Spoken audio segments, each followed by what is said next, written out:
What if a handful of traders could move the world's interest rates? Tonight, this is the LIBOR scandal explained, how a benchmark became a weapon. Investigators call it an interest rate rigging scandal. Inside daily LIBOR submissions rigging. Barclays' UBS LIBOR fraud wasn't isolated. This was banking cartel manipulation across multiple desks. We'll break down how LIBOR was rigged, step by step, with clear market context. And the traders' chat messages scandal. Favors, jokes, and requests hiding in plain sight. Meet Mr. Hayes, LIBOR trader, a name that became a symbol of the operation. Because derivatives LIBOR scandal turned tiny nudges into massive consequences, fast. Some argue it reached mortgage rates manipulation, touching real payments, real families. This is benchmark interest rate fraud, the kind of white-collar crime banks fear exposing. A to the end, this banking scandal exposed shows who benefited, who paid, what changed. What if I told you that the world's biggest banks formed a secret banking cartel manipulation scheme to control the price of money across the entire planet? This is the LIBOR scandal explained. And I know that sounds like something straight out of a conspiracy thriller. But stay with me here, because what I'm about to reveal is not fiction. This is the largest financial crime documentary story you've never heard. Documented criminal history that affected your life in ways you probably never imagined. We're not talking about millions of dollars. We're not even talking about billions. We're talking about $350 trillion in derivatives LIBOR scandal contracts that were systematically rigged by some of the most trusted names in global banking. Barclays' UBS LIBOR fraud operations that spanned decades. Let that number sink in for a moment. 350 trillion. That's more than 4 times the entire global economy. And for over 2 decades, this interest rate rigging scandal happened right under everyone's nose, every single day, without a single regulator catching on. Now you might be thinking, okay, but how does this affect me? I'm not a Wall Street trader. Here's the thing, and this is where it gets personal. Your mortgage rates manipulation was real. Your student loan? Manipulated through benchmark interest rate fraud. The interest your city paid on municipal bonds to build schools and hospitals? Manipulated. Even the electricity bill you pay each month was likely tied to contracts whose rates were artificially inflated by this cartel. You were paying more so they could profit more. Have you ever struggled to make a mortgage payment and wondered why the rates seemed so unpredictable? Well, now you're about to discover exactly how LIBOR was rigged. This is the story of the LIBOR scandal, the largest white-collar crime banks have ever committed, and the smoking gun that proves Wall Street doesn't just bend the rules, it operates like organized crime, just with better suits and fancier offices. We're talking about a system where LIBOR manipulation traders sent each other messages like, "Dude, I owe you big time," after rigging interest rates. Actual traders, chat messages, scandal evidence that exposed everything. Champagne bottles were promised as rewards for criminal favors through LIBOR submissions rigging, where the very foundation of global finance was treated like a casino game rigged in favor of the house. The crazy part? Most people have never even heard of LIBOR, despite the fact that it was called the world's most important number. It was the benchmark interest rate that determined the cost of borrowing for governments, corporations, and ordinary people like you and me. And the banks that were supposed to report it honestly, they lied, constantly, deliberately, collectively. This banking scandal exposed reveals how they got away with it for years because the system was built on trust. Trust that turned out to be completely misplaced. What you're about to discover in this financial crime documentary investigation might fundamentally change how you see the financial system. Because this isn't just about one scandal or one corrupt institution. This is about a pattern, a business model embedded in white-collar crime banks culture, a way of operating where fraud becomes standard practice, and the cost of getting caught is just another line item in the budget. This is about the architecture of corruption at the highest levels of power, where the rules that govern your financial life were written in secret by the very people who stood to profit from breaking them. So strap in, because we're about to pull back the curtain on one of the most brazen criminal conspiracies in modern history. What comes next will show you exactly how LIBOR was rigged, which LIBOR manipulation traders like Tom Hayes, LIBOR trader, got rich, who paid the price, and why almost nobody went to jail in this massive Barclays UBS LIBOR fraud conspiracy. Trust me, you'll want to see this banking scandal exposed through to the end. But before we dive deeper into this rabbit hole, I need to pause for just a second and talk to you directly. If this story is already making you angry, frustrated, or even just curious about how deep this really goes, I want to ask you something. Drop a comment below and tell me what's going through your mind right now. Have you ever felt like the system was rigged against you? Have you struggled with debt and wondered why it felt like you were fighting an invisible force? Your voice matters here, and honestly, reading your experiences and perspectives is what makes creating this content worthwhile. And look, I know everyone says this, but if you're finding value in what we're uncovering together, hit that like button. It seems like such a small thing, but it genuinely makes a massive difference. It tells YouTube that this kind of investigative content matters, that people want to understand how power really operates behind closed doors. Every like pushes this video to more people who need to see it. People who are still in the dark about how the financial system actually works. And if you're not subscribed yet, now's the moment. Because this isn't just one isolated story. This is part of a bigger picture we're building together, exposing the mechanisms of corruption, following the money, and understanding how the powerful stay powerful. Your subscription is what allows this channel to keep growing, to reach more people, to build a community of folks who refuse to accept the official narrative at face value. We're all in this together, trying to make sense of a world that often seems designed to keep us confused and powerless. The truth is, your participation here, your comments, your likes, your subscription, that's what fuels this entire project. It's what makes it possible to spend weeks researching these stories, connecting the dots, and presenting them in a way that actually makes sense. So if this content resonates with you, if you believe more people need to understand these realities, then help me get it out there. It's really that simple. Now let's get back to the story, because what I'm about to show you next will blow your mind even more. Now let me walk you through exactly how this scam worked, because once you understand the mechanics, you'll realize just how absurdly simple and brazen it actually was.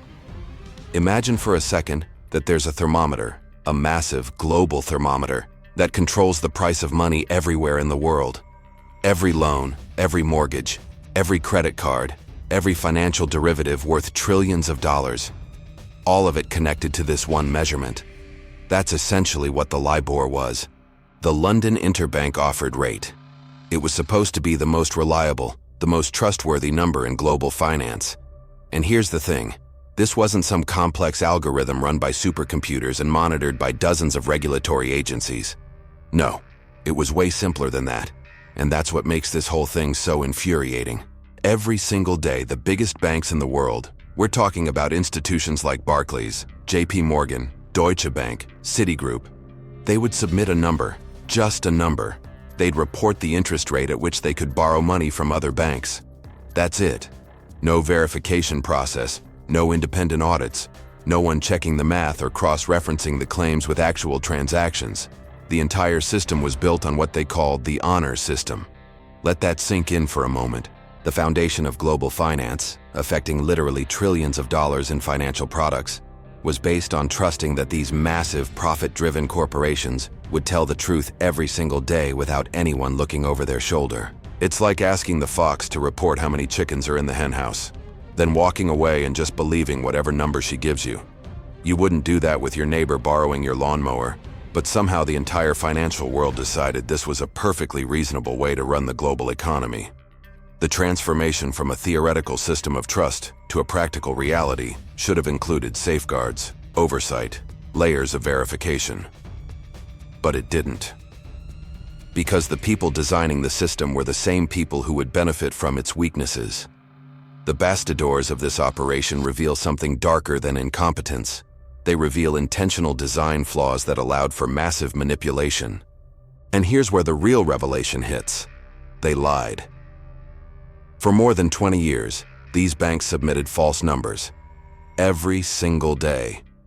This wasn't an occasional error or a momentary lapse in judgment during a crisis. This was systematic, coordinated deception spanning 2 decades. They manipulated the rate to make their trading positions more profitable. They manipulated it to make their banks look healthier than they actually were during the financial crisis. They manipulated it because they could, because no one was watching, and because the profit incentive was absolutely massive. We're talking about the ability to move markets worth hundreds of trillions of dollars with a simple email or phone call. The impact of this deception rippled through every corner of the economy. When they artificially lowered the LIBOR, it meant millions of people with adjustable rate mortgages paid slightly more than they should have. When they raised it, pension funds and municipalities got cheated out of returns they were owed. Student loans, car payments, business financing, everything connected to this rigged thermometer. And the brilliant part, from their perspective, was that each individual theft was so small, so dispersed across so many transactions, that no single victim could point to it and say definitively, "I was robbed." But when you add up all those tiny fractions across all those transactions over all those years, you're looking at one of the largest thefts in human history. The truth that most people still don't grasp is that this wasn't a victimless crime of abstract numbers on a screen. Real families paid higher mortgage payments. Real cities paid more on their municipal bonds.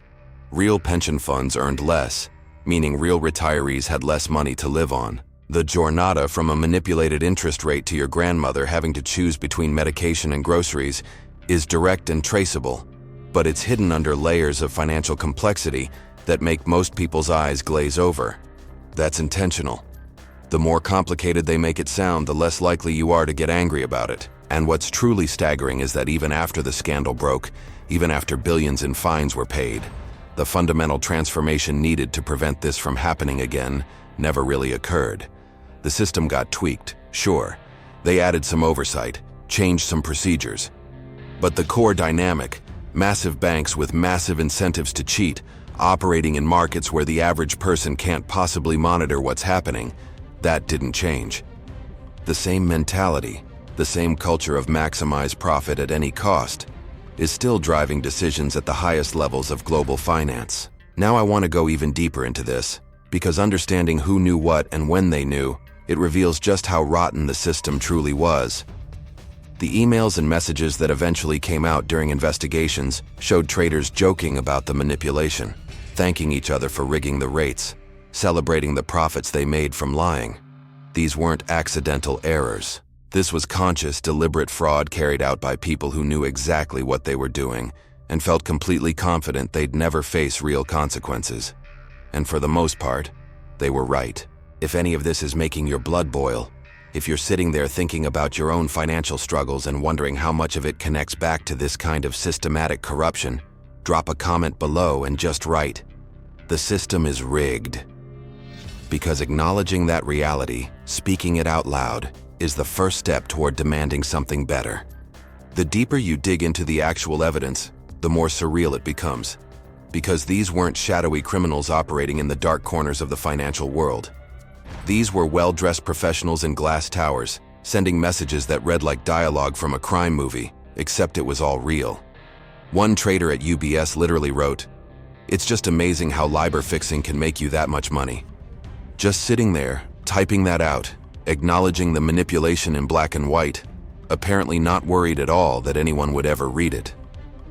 That message alone tells you everything about the mentality driving this operation. They weren't afraid. They felt invincible. And for years they were right to feel that way. What's fascinating about this whole scheme is how casual it was. This wasn't some elaborate conspiracy requiring secret meetings and encrypted communications. It was traders instant messaging each other like they were coordinating a lunch order. The revelations that came out during the investigation showed a pattern that happened over and over again. Trader A at one bank would reach out to Trader B at another bank and just ask for a favor. "Hey, can you submit a higher rate today? I've got a position that would really benefit from that."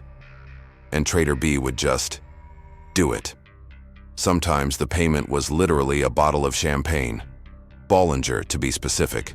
That was the going rate for manipulating global interest rates that affected trillions of dollars in financial products. A bottle of champagne that costs maybe $300. One actual message that came out said, "Dude, I owe you big time. Come over one day after work and I'm opening a bottle of Bollinger." This was after one trader helped another manipulate the LIBOR submission to make their positions more profitable. Read that again. The fate of mortgages, student loans, municipal bonds, pension funds, all of it influenced by someone who got paid back with an invitation to share some expensive bubbles after work. The disproportion between the crime and the compensation is almost darkly comedic, except real people lost real money because of these favorzinhos, as they casually called them. Little favors. Like borrowing a cup of sugar from your neighbor, except the cup is filled with fraud and the neighbor is helping you steal from millions of people who have no idea it's happening. The culture inside these trading desks was absolutely rotten, and the evidence makes that crystal clear. They had nicknames for the whole operation. They joked about it openly. There were instant message threads where traders would celebrate successful manipulations, thank each other for rigging the rates in their favor, and coordinate future moves. This wasn't a one-time decision made in a moment of panic during a financial crisis. This was a systematic, ongoing operation that became part of the daily routine. The transformation from legitimate banking to organized crime happened so gradually that apparently nobody inside these institutions thought to pump the brakes and say, "Wait, are we actually the bad guys here?" And here's what really gets me. The bastidors of this operation revealed that it wasn't just rogue traders acting alone. Their managers knew. Compliance departments turned a blind eye. Senior executives benefited from the inflated profits these manipulations generated.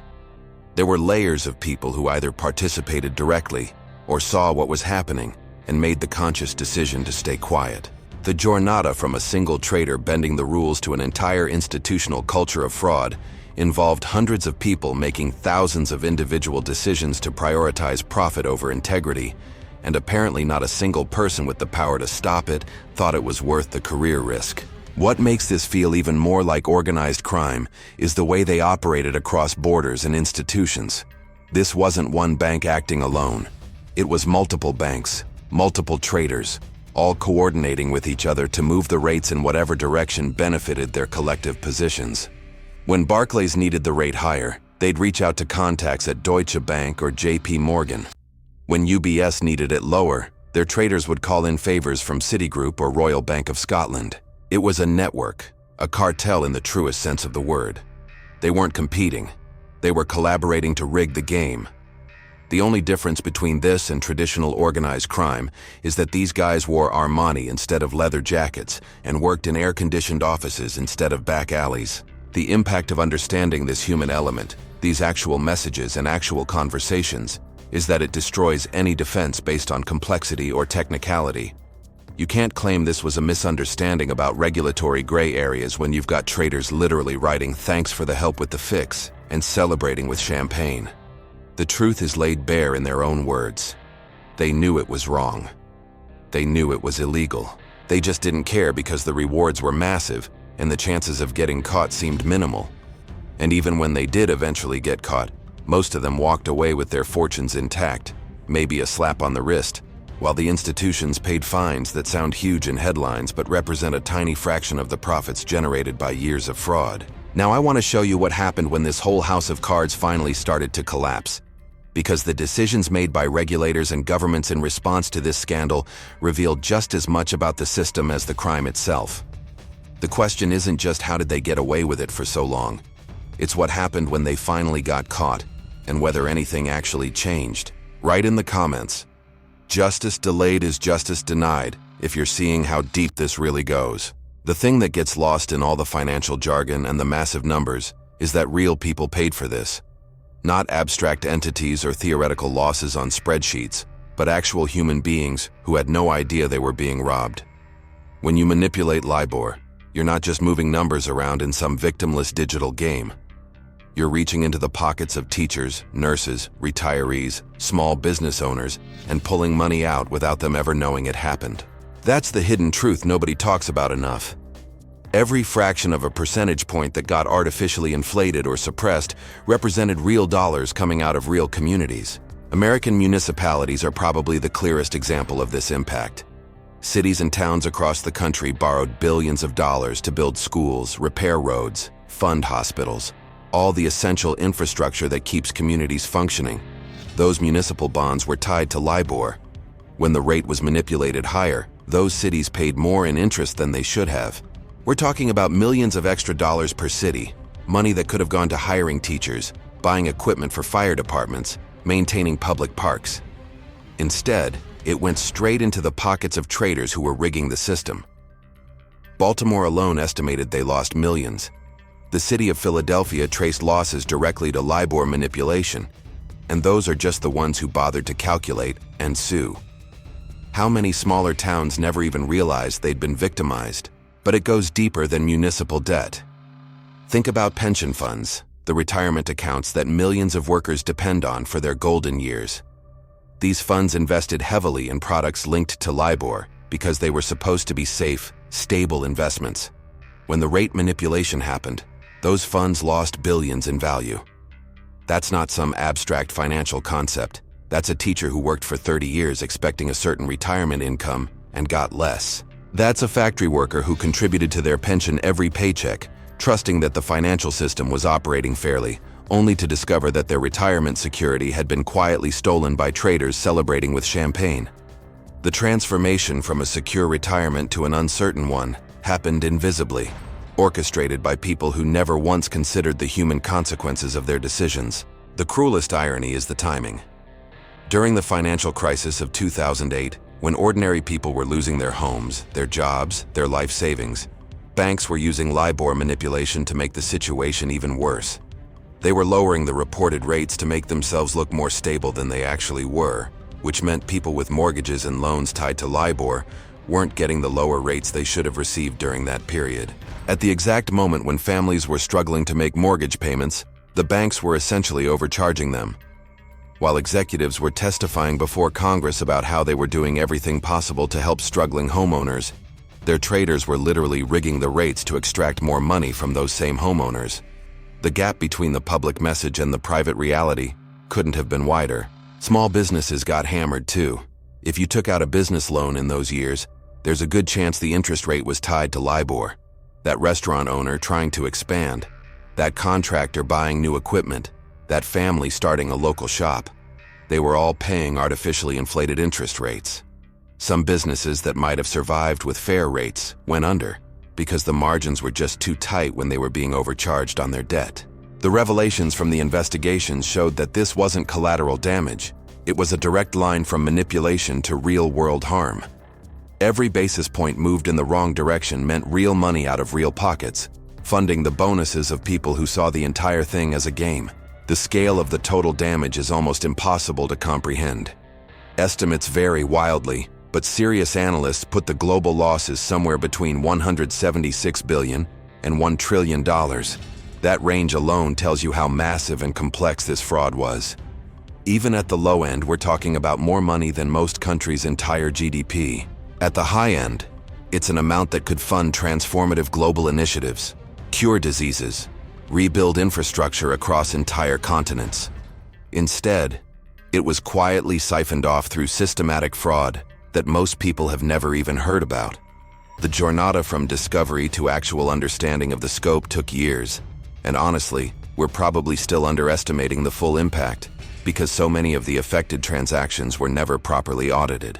What makes this even more maddening is that the people who caused this damage, who made these decisions to prioritize their bonuses over basic honesty, almost never faced consequences proportional to the harm they caused.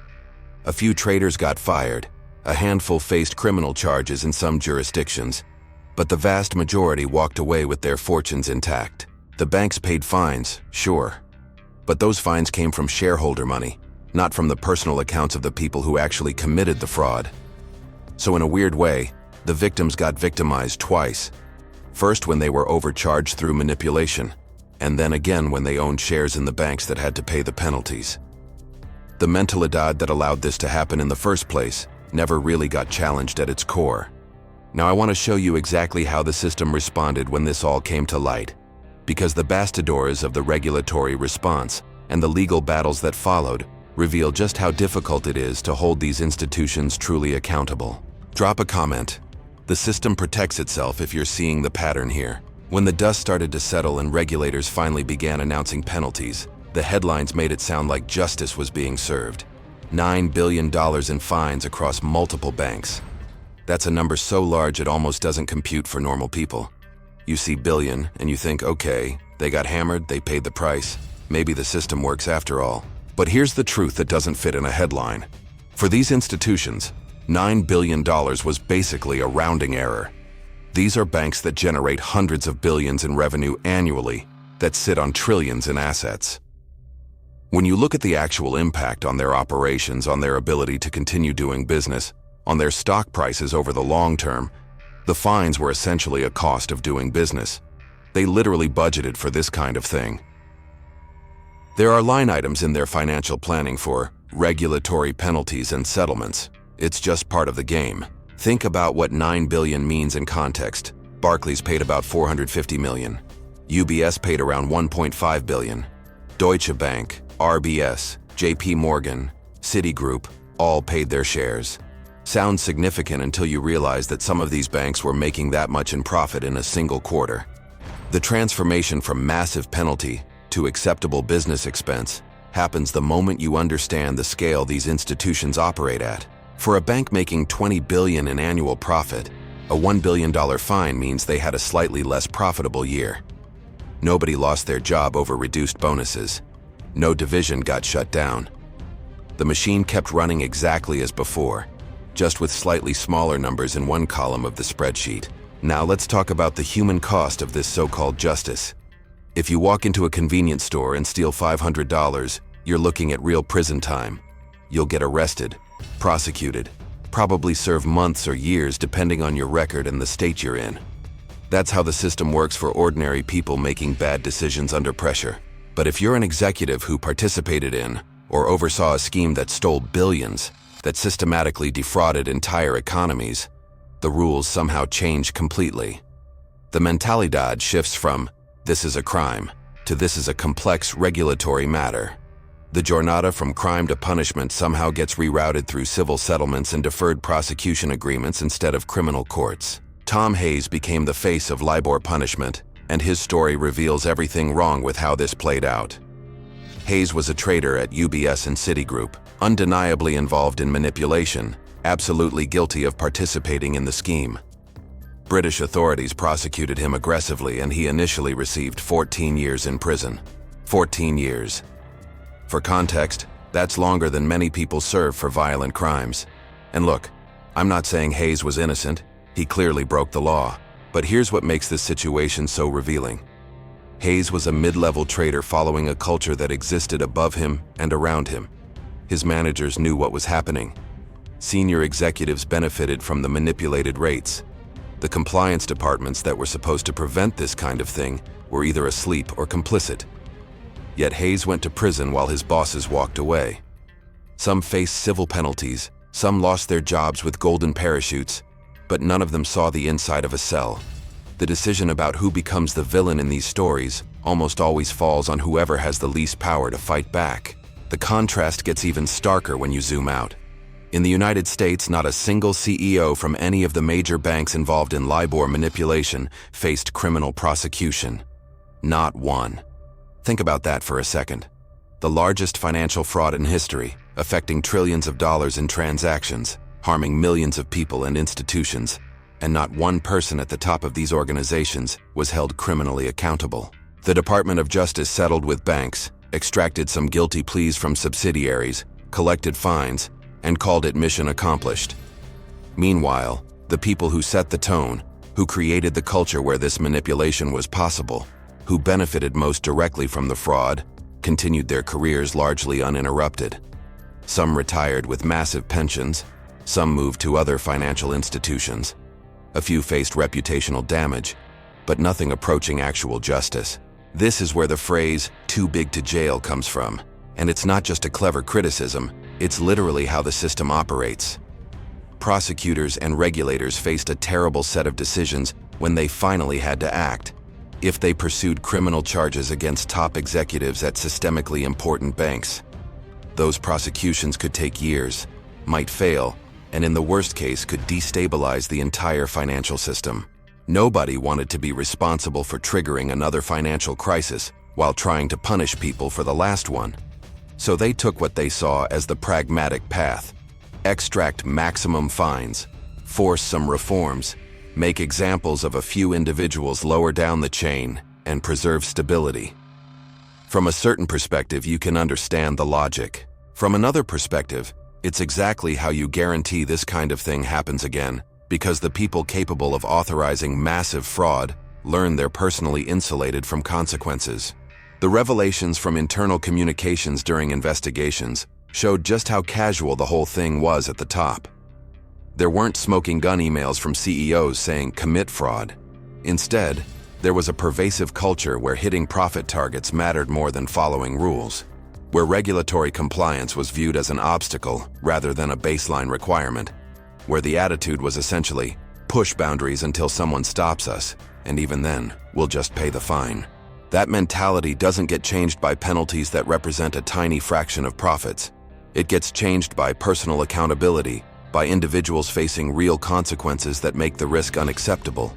And that transformation never happened. Even Tom Hayes, the one person who did substantial prison time, got his sentence reduced to 11 years, then was released after serving about 5.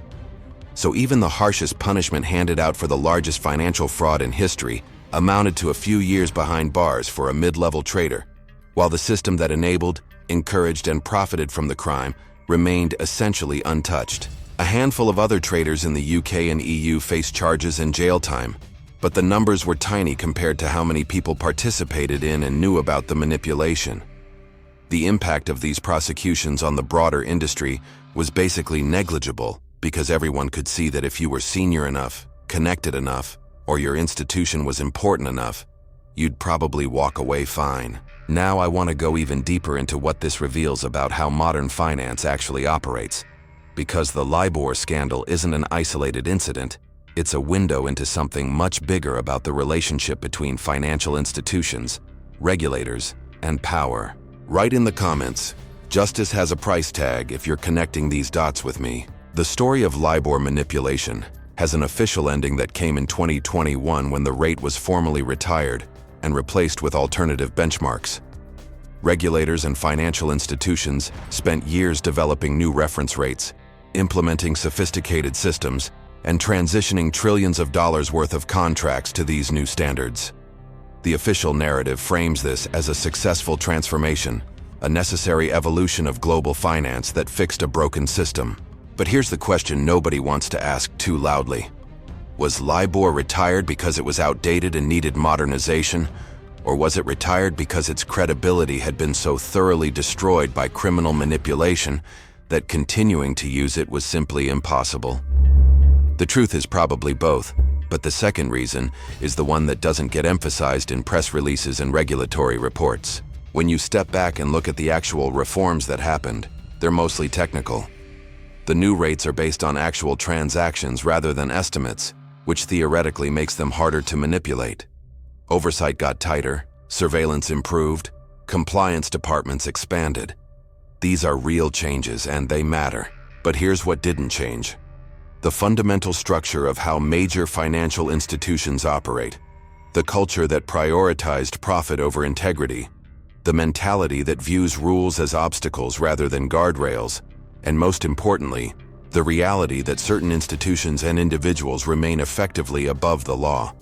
The architecture of the system got some renovations, but the foundation stayed exactly the same. And we know the foundation stayed the same because the pattern keeps repeating. Look at what happened with Wells Fargo just a few years after LIBOR penalties were handed out. Employees created millions of fake accounts to hit sales targets, charging customers for services they never authorized, systematically defrauding ordinary people who trusted one of America's largest banks. The revelations sparked outrage, congressional hearings, regulatory penalties. Sound familiar? The CEO eventually resigned with a massive exit package. The bank paid billions in fines and settlements, and the machine kept rolling. Or consider the 1MDB scandal involving Goldman Sachs, where the bank helped Malaysian officials loot billions from a sovereign wealth fund meant to benefit Malaysian citizens. Goldman paid over $5 billion in penalties globally. Some executives faced consequences, but the institution itself remained not just intact, but thriving. Then there's Credit Suisse, which even after LIBOR was caught helping wealthy clients evade taxes, facilitating money laundering, and eventually collapsed in 2023.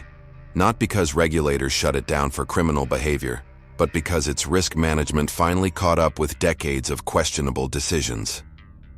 The jornada from scandal to scandal at these institutions isn't a bug in the system. It's literally the business model. Take big risks, push legal boundaries, generate massive profits, occasionally get caught and pay penalties that are smaller than the profits, then continue operating with minor adjustments.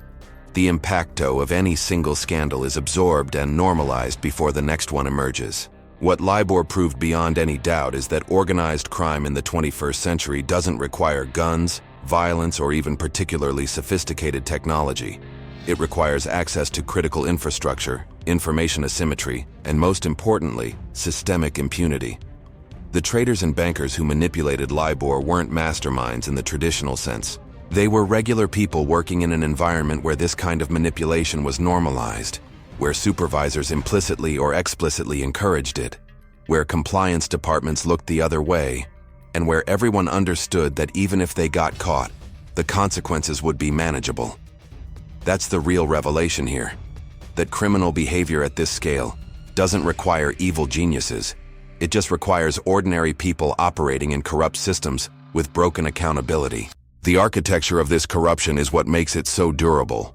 When the institutions that are supposed to form the foundation of economic trust, the banks that hold deposits, facilitate transactions, provide credit, manage investments, when those institutions operate as cartels that collude to manipulate markets for their own benefit, the entire system is compromised.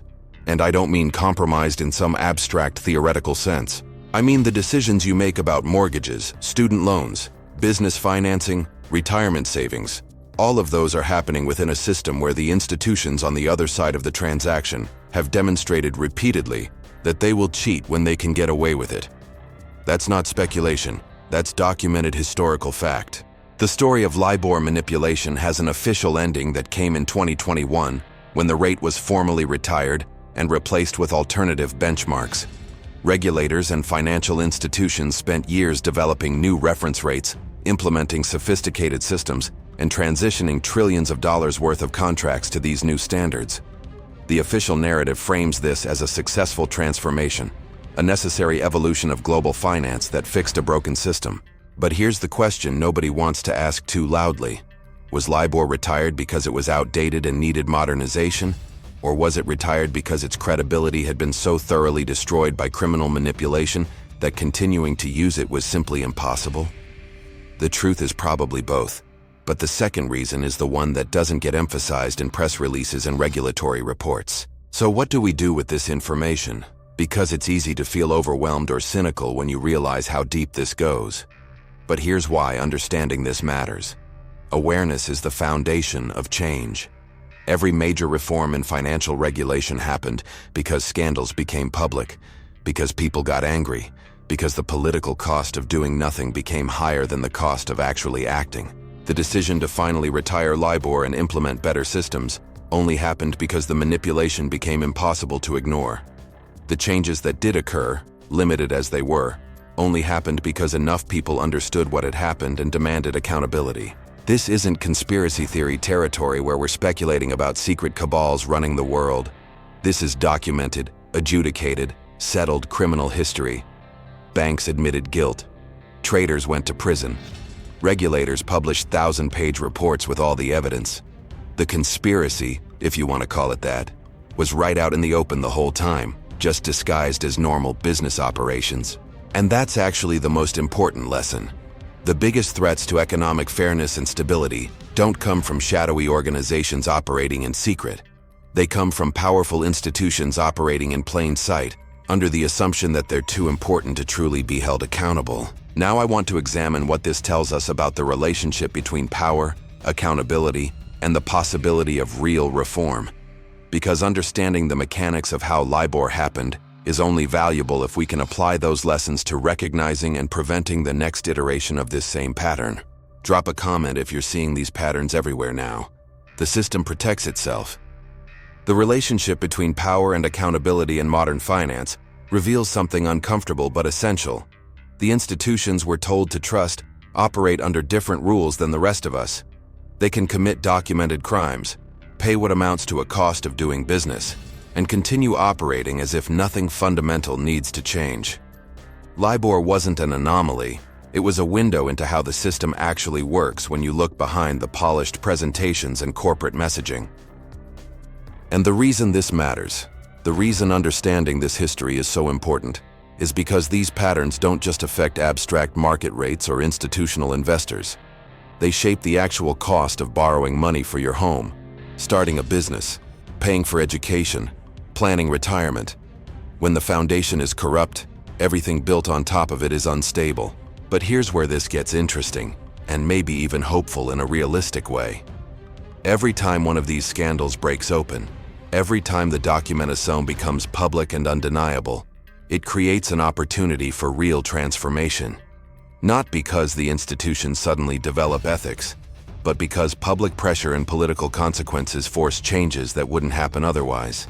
The shift away from LIBOR, the increased scrutiny on financial institutions, the heightened awareness among regulators and the public, these didn't happen because banks decided to do better. They happened because the crime became too visible to ignore. And that visibility only happened because people paid attention, asked questions, demanded answers, and refused to accept the sanitized explanations. So if you made it all the way to this point in the video, you're already part of that process. You're someone who doesn't just accept surface-level narratives about how finance works. You're willing to sit with uncomfortable truths and understand the mechanics of how power actually operates in the modern economy. That kind of awareness is exactly what creates the possibility for accountability. The system protects itself most effectively when people don't understand how it works, when the complexity feels overwhelming, when the scale of the corruption seems too big to matter. But when enough people understand what happened with LIBOR, with Wells Fargo, with 1MDB, with all the documented cases of institutional fraud, that collective awareness becomes a form of power that even the biggest banks have to respect. If this resonated with you, if you want more content that breaks down how these systems actually work without the corporate spin or naive optimism, hit that subscribe button. This channel exists to have these honest conversations about power, money, and the structures that shape our economic reality. And if you stuck with me through this entire deep dive into LIBOR manipulation and what it reveals about institutional corruption, leave a comment saying, "I see the pattern now," so I know you made it to the end and this connected with you. And hey, if you found value in this breakdown, click that like button. It genuinely helps more people discover this kind of content, and it tells me that these detailed examinations of financial crime and systemic corruption are worth continuing. There's a video right here that takes this conversation even further, looking at how these same dynamics play out in a different context. Click it, and let's keep this going. Because the more we understand about how these systems operate, the better equipped we are to demand something different.